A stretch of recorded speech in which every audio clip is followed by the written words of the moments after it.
త్వరలో అమెరికా అధ్యక్షుడిగా Donald Trump బాధ్యతలు తీసుకోకముందే భారత్కి షాకుల మీద షాకులు ఇస్తున్నాడు. తాజాగా బ్రిక్స్ కూటమి దేశాలకు స్ట్రాంగ్ వార్నింగ్ ఇచ్చాడు. అమెరికా డాలర్ ప్రభావాన్ని తగ్గించే ప్రయత్నాలు కొనసాగిస్తే బ్రిక్స్ కూటమి దేశాలపైన 100% సుంకాలు విధిస్తానని హెచ్చరించారు.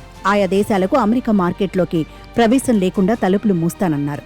ట్రూత్ సోషల్ అనే సోషల్ మీడియా వేదికలో ఈ ప్రకటన చేశారు. కొత్తగా ఎటువంటి బ్రిక్స్ కరెన్సీని సృష్టించబోమని, బలమైన అమెరికా డాలర్కు ప్రత్యామ్నాయంగా మరే ఇతర కరెన్సీకి మద్దతు ఇవ్వబోమని బ్రిక్స్ దేశాలు తమకు హామీ ఇవ్వాలని, లేకపోతే వారు 100% సుంకాలు చెల్లించడానికి సిద్ధపడాలి అన్నారు.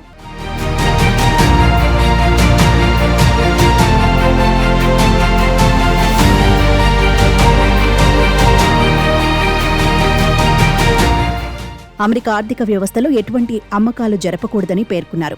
అంతర్జాతీయ వాణిజ్యంలో అమెరికా డాలర్ స్థానాన్ని బ్రిక్స్ భర్తీ చేయడం సాధ్యం కాదన్నారు. ఏ దేశం ఈ దిశగా ప్రయత్నించినా అమెరికాకు టాటా చెప్పాల్సిందేనని ట్రంప్ స్పష్టం చేశారు.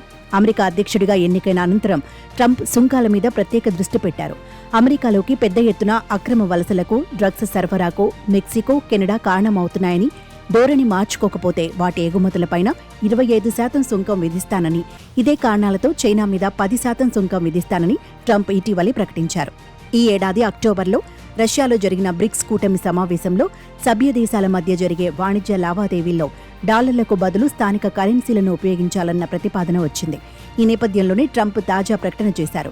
ప్రస్తుతం బ్రిక్స్ కూటమిలో బ్రెజిల్, రష్యా, భారత్, చైనా, దక్షిణాఫ్రికా, ఈజిప్ట్, ఇథియోపియా, ఇరాన్, యుఏఈ సభ్య దేశాలుగా ఉన్నాయి. ప్రస్తుత ప్రపంచ వాణిజ్యంలో డాలర్ ప్రభావం బలంగా ఉంది. చమురు వంటి కీలకమైన సరుకుల అమ్మకాలు, కొనుగోళ్లు డాలర్లలోనే జరుగుతున్నాయి. ప్రపంచ విదేశీ మారక నిల్వల్లో డాలర్ల వాటా దాదాపు 58% ఉంది.